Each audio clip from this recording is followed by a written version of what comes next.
Welcome to Real Estate Coaching Radio, starring award-winning real estate coaches and #1 international best-selling authors, Tim and Julie Harris. This is the #1 daily radio show for realtors looking for a no BS, authentic, real-time coaching experience. What's really working in today's market, how to generate more leads, make more money, and have more time for what you love in your life. And now your hosts, Tim and Julie Harris. Happy Friday, everyone. We are getting to the 16-step massive action plan. The last 4 days has been leading up to this plan. And remember, this plan is designed for all of you who are new agents, obviously returning agents, and really, truthfully, any agent, period. This is a great bit of information for you to internalize, to really help you load in new software to make the next year, 2 or 3 years the best years of your life. And really, here's our mindset, and I hope you guys will adopt this as well. This following year and the year after that are the staging years for what's going to be the best 10 years of your life. How about that? There you go. That's a great place to start. You're not on a downward cycle or slope. Everything in your life is going to get better. You just have to open your mind and be ready for changes to come at you faster than they ever have been and ever probably will again, because we're going through a once-in-a-generation super cycle that's going to be experiencing all kinds of changes, from the economic to technological to healthcare and everything else. We talk about this on our podcast all the time. Be sure to listen to our past 2,000 podcasts that are waiting for you. Now, we won't suggest you listen to them all at once. Maybe not. No. But there will be a quiz. But, we did talk about during the peak of COVID, when we were all in lockdown, we were doing our Sunday shows to keep everybody motivated and, in the right mindset. We were talking about post-COVID, there's going to be kind of an enlightenment type of feel. Renaissance. A renaissance, and we're already starting to see that. So pay attention, and I hope you participate in it. And to a point we made yesterday about media free, how many of you are actually believing that tomorrow is not going to be better than today? And what effect is that having on your life? So maybe if you're watching media and it's causing you to actually think that, you should stop watching the media that's causing you to feel that way. Yes. Because it's going to make it so that you will make tomorrow worse than today. What you input into your brain, no matter how strong of a mindset you think you have, will have either a negative or a positive effect. It's up to you to choose who you're going to allow to influence you. Exactly. So your 16-step massive action plan, this is where you're going to want to take notes. Now, some of these points simply make you functional, and others eliminate your experience deficit. We do have a little bit of a bent towards the newer agents, but I also really consider, there's a lot of agents that have been at it for a while, and they just need to fill in some educational gaps that nobody ever coached them to do. So this is for you guys as well. But it's important to execute one critical point throughout this entire plan, and that is this. Ask for business immediately and often. You must get into action. It's okay if you don't know everything immediately. Earn while you learn and ask for help when you need it. So, step 1, complete your state-required post-licensing continuing ed credit immediately. This is to make you functional and to get that off of your plate. This applies to all agents. Get your CE done ASAP, but here's a tip. Choose an appraisal class to give you confidence in pricing. Now, I know, because I've suffered through it. I was about to say, you're the worst person ever to tell people to get their CE done. This is why it's point number 1. But here's the thing. I know appraisal is boring and dry, but some of you make big pricing mistakes. You can lose a listing over it. It can wreck your confidence. You do need to have an appraisal brain going in the background. And all it will take is basically having one conversation with one analytical seller who's been all over Zillow and is a know-it-all, who's going to blow you out of the water because you didn't know all the different, 3 ways they value real estate, and you don't know how to explain it all. And that's all it's going to take, is for you to have that one little experience for you to know how unconsciously incompetent you were about doing CMAs. But I don't want to step on what I know. I'm reading your mind. Yeah. You will take listings when you really know how to create kick-ass CMAs, when you're dealing with an analytical seller. I remember when Julie and I would go on, we went on expensive listings together, and Julie is more analytical than me. Her dad was a physicist, and her mom's a Spanish teacher, and Julie's a classical musician and all the rest of it. And she's more introverted than me. And we go on listing appointments together. And if there was either spouse was the introvert, she would always present the CMA. And it was always amazing. Even if they sort of liked us, didn't like us up to the point where we're presenting the CMA, when Julie would whip out her CMA phone book, because we knew we were going to go, say, for example, we were talking with an engineer type, they would immediately fall in love with her. They're like, oh, kindred spirit. Well, because you're speaking their language, Right. basically, you know? And if you screw that up and you blow it off, or you don't have the same comps as theirs, or they're not as good, then you just lost. And you don't respect their obsession with the analytical aspects of life. And I'll tell you what I hear from coaching calls. This is much more prevalent today because everyone is a real estate enthusiast. And because everybody is tracking the massive, call it what you will, appreciation, inflation, the rise of their price, people are keeping spreadsheets. So you better have it together. Okay, step number 2. Take an MLS, that's the multiple listing service class at your local board. You need to be an expert at your MLS for 2 reasons. A, to do more creative searches for your buyers who are all starving for inventory. And B, to be more accurate on, again, the CMA, the comparative market analysis. Well, let's add a C. You also, through knowing how to use the MLS, will also be able to create more listing opportunities because you'll discover oftentimes a lot of hidden inventory because more seasoned agents know how to make their off-market listings not to show up on your hot sheets as an expired. So if you know how to use your MLS, you're going to discover all kinds of information that's very useful. For example, I remember Julie did this it wasn't even for CE. It was when we were new licensees. And she went to the Columbus Board of Realtors. She took this class and she came home and she said, Tim, look at all the stuff we know how to do. And so we would know how to, for example, check to see, like we would pre-qualify prior to going to a listing appointment. Julie and I were proactively generators. We generate a listing appointment. We pre-qualify the appointment. Part of our pre-qualification was to find out if we were competing for the listing, which we always were. Using the script. And using our script and then asking who we were competing against. And then if they sellers, 50% of the time they would tell you who you were competing against. Well, then we would go to the MLS and we'd pull up the research to find out exactly what that agent's production was. How many, not houses they sold, but listings they sold. And I would say 99% of the time, the seller, as soon as we showed them the actual statistics on what their, best friend's daughter's mom, whatever it was that that agent got the appointment with the seller, when we showed them what their actual production was, that was the end of that agent even having a shot at the listing. That's right. And that's because we knew how to use the MLS, right? I had a coaching client do this last week in California. She was up against a known commission cutting company, but the person was in that seller's center of influence. And she looked up the stats and she said, not only is this person having lots of price reductions and expireds, but also, that's on the only 3 listings she's ever had. She's primarily a buyer's agent. So do you want to hire somebody who specializes in listings or in buyers? Well, that's what a lot of the commission cutters do. They list stuff. And these guys come and go, guys. They're, like farts in the wind, basically. But what a lot of them will do is they'll list a whole bunch of stuff for cheap, especially in a seller's market. And then they just peel the buyer leads off them because they have no intent of selling the listings as they're making $500 or whatever. But what they want is the buyer leads that come off the listings. And as soon as you show the sellers that's, by the way, how you overcome the objection of some seller that wants to list with some flat fee broker. Yeah, that's right. So that's Show called the statistics. Objection handling and using your skills. We're going to stay on pricing just for step number 3 here. Complete 3 different CMAs in different price ranges and geographic areas for practice. Ask your broker to review, or an experienced agent or your coach. Compare where you came out on pricing. This is one of the things that agents fear the most, is screwing up the price, losing the listing over price, not being able to present correctly. And the other thing that step 3 is about, because we do it in different price ranges and geographic areas, agents tend to only respond to or go after or be proactive about what they feel they know the most. And that's their neighborhood, and usually about a 5-mile radius about that, maybe the neighborhood they just moved from.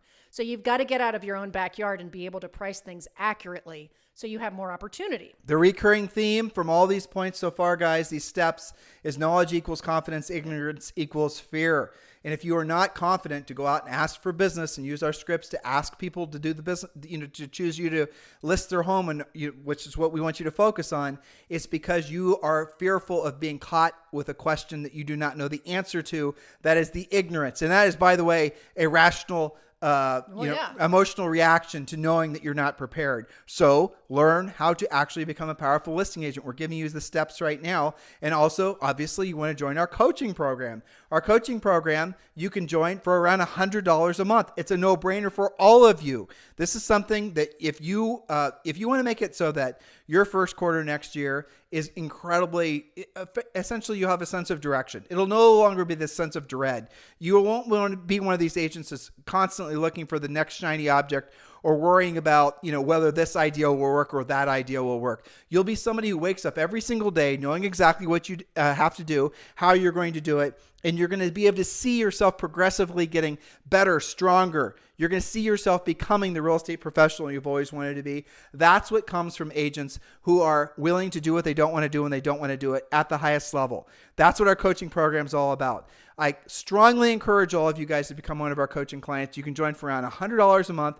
The easiest way to do it is just go over to timandjulieharris.com, click on coaching, click on Premier, and join. Or you can also text the numbers 2022 to 47372. Text the numbers 2022 to 47372. And when you do, not only are we going to give you a copy of our real estate treasure map, but you're also going to be able to have a free coaching call with one of our new member coaches. So text the number 2022 to 47372. Yes. Now we're doing a lot of foundational stuff up front here, and this will get more complex as we go. We're going to probably have a 2 to 3 part podcast series here on these 16 steps. So step number 4, and this is not just for newbies, guys. Don't be embarrassed if you end up in this class. Take a contracts class from your board of realtors. Some of you guys are intimidated by the changes that your MLSs have made because of the hot market. You've got to know about things like escalation clauses, escape clauses, earnest money, inspections, financing, closing, and possession dates. And some of this has changed. Some of your MLSs make you take an education class when they do their changes to their contracts. How many of you are joining teams and taking these half-measured steps just because you're living in fear of having that happen, of you essentially having to deal with, the types of things Julie just said, where you guys can learn it yourselves? Exactly.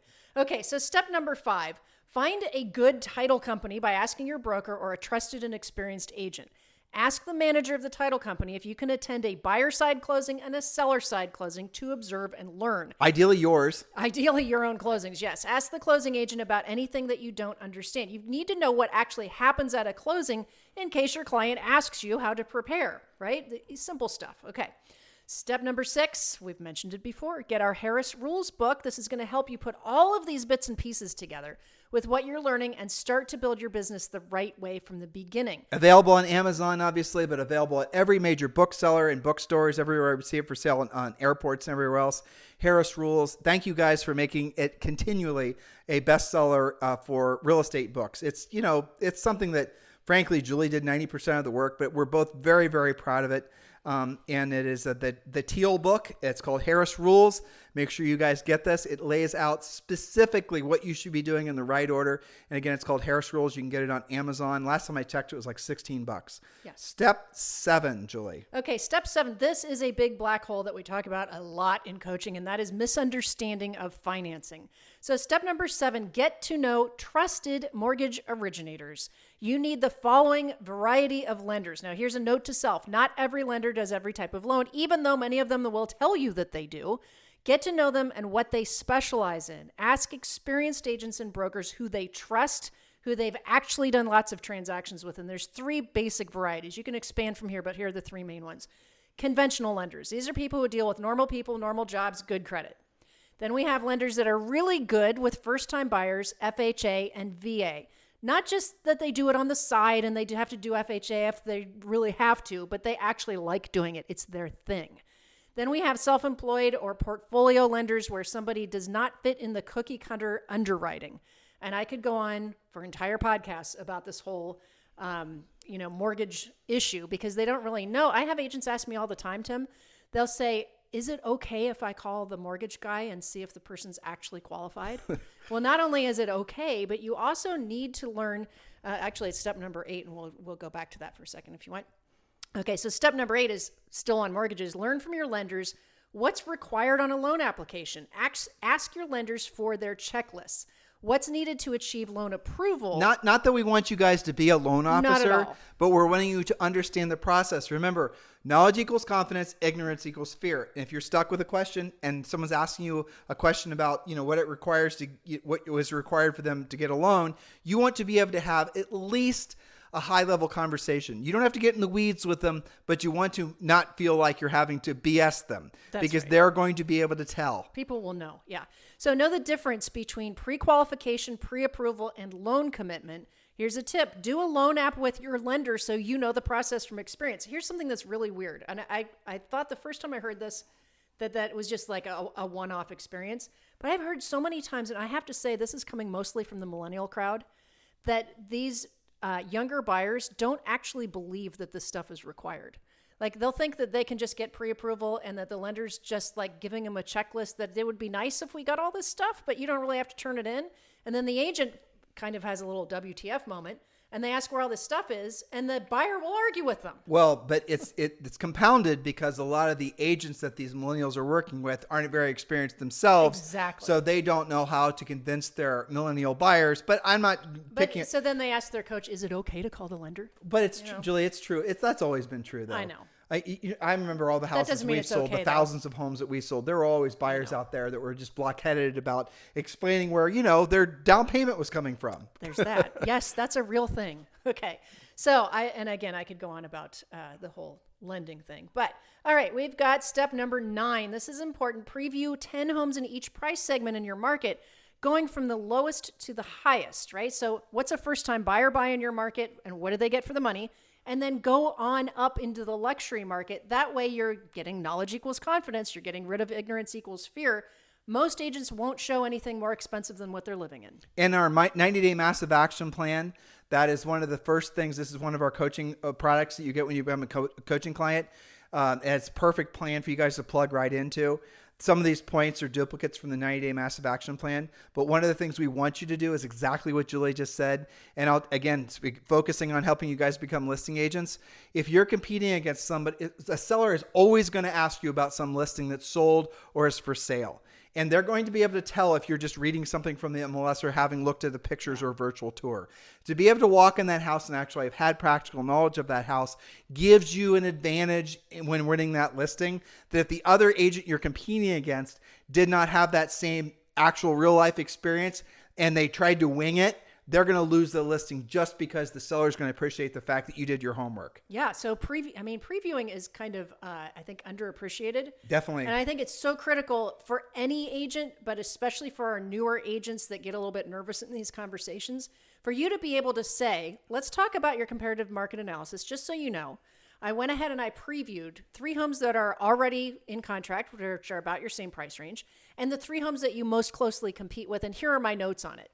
That's powerful. Versus what the seller read on Zillow. Oh, my goodness. Now, some MLSs and some boards, actually, I should say, will actually have organized new listings tours, right? Mm-hmm. And you got to research these because the agents that you come across might not know about it. But there are, again, some local regions, local boards of realtors, they'll get together, 6 a.m. or 8 a.m. or 9 a.m. on Wednesday, and they'll go and they'll do realtor tours of all the new listings. That's another great way. Many benefits from that. You're going to be able to meet new agents. You're going to meet the seasoned agents. You're going to be able to see the new listings. You're going to be able to see how you should conduct yourself around top producing agents. These are all benefits. That's right. So, of course, you knew what your homework was going to be.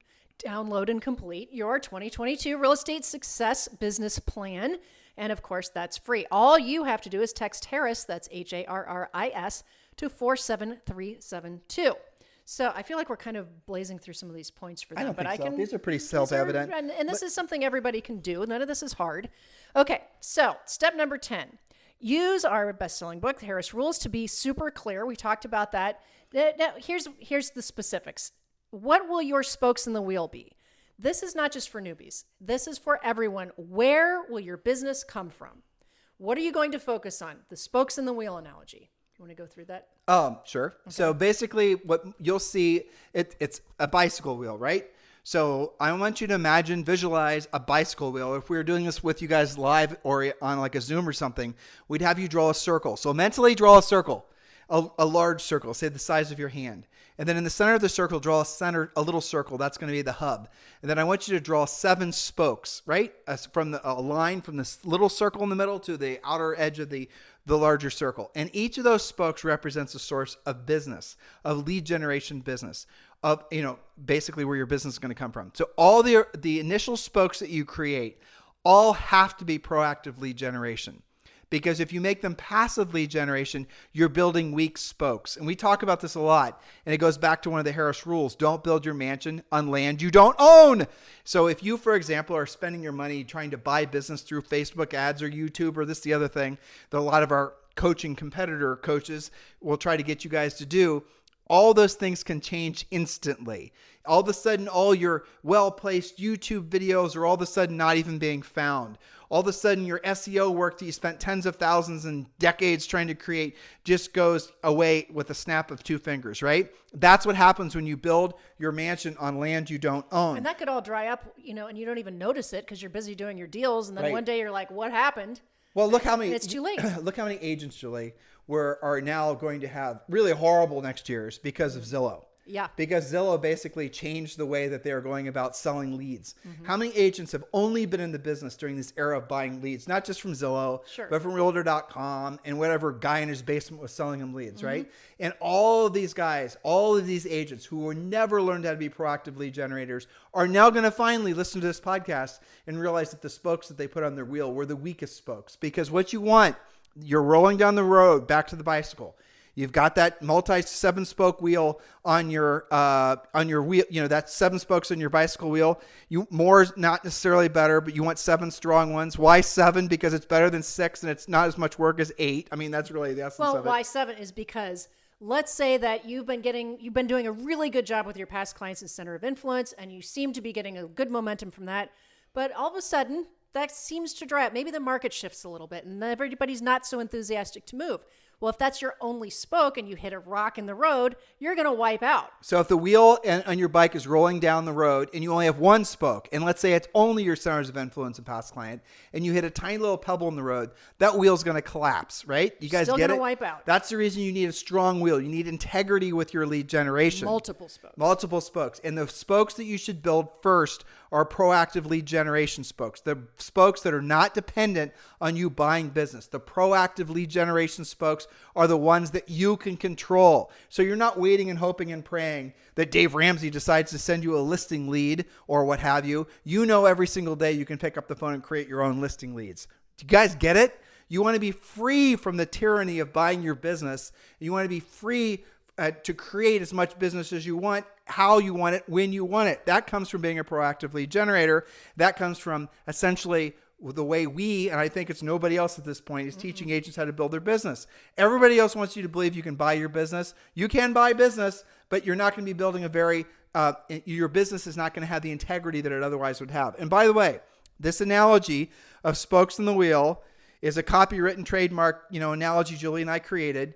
But it also applies to financial streams of income. So as you start to scale up, and this is all, we talked about this in Harris Rules, but as you start to create more income for yourselves, guys, and you start to create consistent income from your real estate business, you start buying real estate properties, the real estate investment portfolio is also going to become a spoke on a different wheel, and that other wheel is called sources of income. So your real estate business is supposed to be designed to create profit. And with that profit, you invest in real estate and you start creating other assets that produce passive income for you. That is the point of being in business. And so this analogy of spokes in the wheel and understanding, identifying, and pursuing those multiple sources of business, that's really critical in these steps, not just for newer agents, but for everyone. Because if you don't do that, and remember, one of our rules from yesterday was don't skip steps. If you skip this step, you are really working from hopium and luck and speculation. Because if you can't tell me the spokes that you're working on, you're just, hope. And agents will say this. I don't know how, but it seems like when I need the money the most, just somehow a deal will come to me. Well, that's not a plan. You've got to know what your spokes in the wheel are. And again, use the Harris Rules book to help you become really clear on that. So step number 11, and this is a big step, gather your tools. You must have a pre-listing package, a listing presentation, and dare I say it, buyer's presentation. If you're using what your brokerage gave you, you're using the same thing as everyone else. What makes you different? What makes you better? Why will a seller choose you versus your competition? Don't just get these presentations. You have to know how to use them. And again, this is where having a coach on your side is really going to benefit you and save you a whole bunch of angst. The old rule with working with buyers with sellers is one was a mental work and the other was physical work, right? So mental work being you had to know when working with sellers, you had to have a skill set. You had to know what to say, how to say it. You actually had to really be, if you wanted to be successful as a listing agent and have that be your primary source of income, which is what we prescribe all of you to pursue, you actually had to be a professional. On the buyer side, it was physical work, and it could be a social exercise. Why? Because the buyer's agent commission has traditionally always been paid by the seller. It was an entitlement to the transaction. What if that all changes? What if all of a sudden the buyer themselves are responsible? The buyers are responsible for paying your commission. What if all of a sudden the buyer's agent commission is no longer an entitlement of the transaction the seller's going to automatically pay? And you now, just like an agent who's trying to pursue listings, have to present to a buyer as to why they should be paying your commission. What are you going to do? That's the reason we have a buyer's agent's presentation, because we knew that was going to happen. Ever since Julie and I started selling real estate, and really we saw a buyer's agency come around in the late 90s, it's always been a topic of conversation. At what point will buyer's agents' commissions be paid for by buyers? In marketplaces, guys, in many big marketplaces across the United States, that is what's going to happen. There is no doubt about it. That's the reason you're going to have to learn how to present to buyers to get the buyer to agree to be responsible for paying your commission, just like you've always had to do that on the listing side. Yeah, and you know what? In today's market where inventory is hard to come by, buyers are interviewing agents. And they're saying, what makes you different? And why should I rely on you versus somebody else? And why shouldn't I work with multiple buyer's agents at the same time? Well, what they're really doing is they're going to listing agents. Absolutely. In all price ranges. It used to be that going to listing agents was a thing you saw only in the upper ends. Now it's in all price ranges. But guys, look at the big stink that just happened with National Association of Realtors, where there was this big debate about whether they're allowed to show the listing agent on, IDEX websites and all the rest of it. What was that all about? That was about buyer's agents trying to basically obfuscate the fact that they weren't the listing agent. They were trying to get those buyer leads, those buyers to call them thinking that they're the listing agent. That's what that whole thing was about.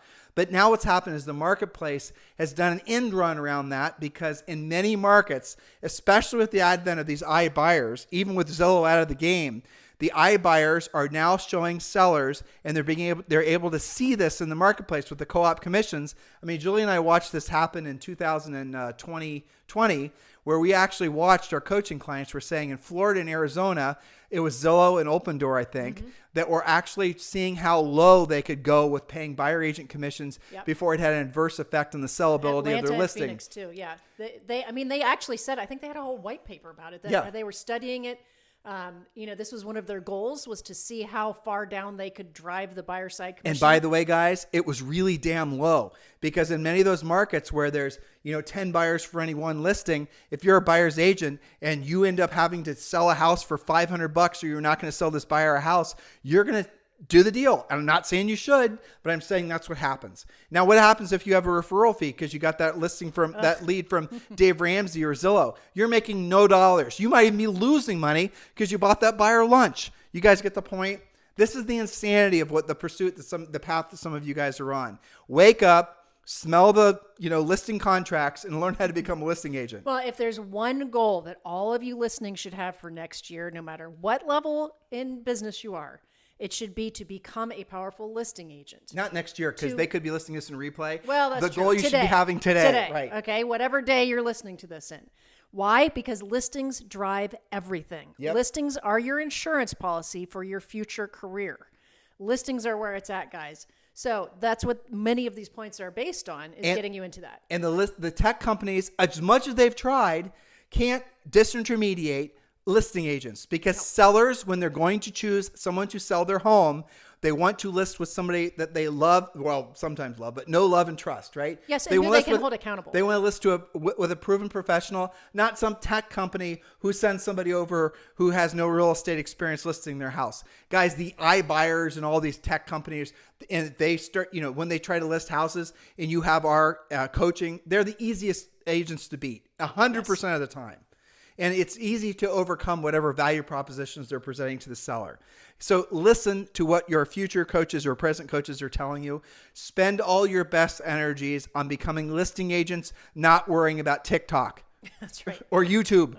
Or Facebook. You guys can do that stuff secondarily, but for now, focus on how to develop the skill set and how to be a proactive lead generator. I mean, honestly, I don't know if I was going to sell this house, we're not a great example because we know what to do, but does a seller go, okay, I'm going to go to TikTok to pick my realtor? That's what I don't think so.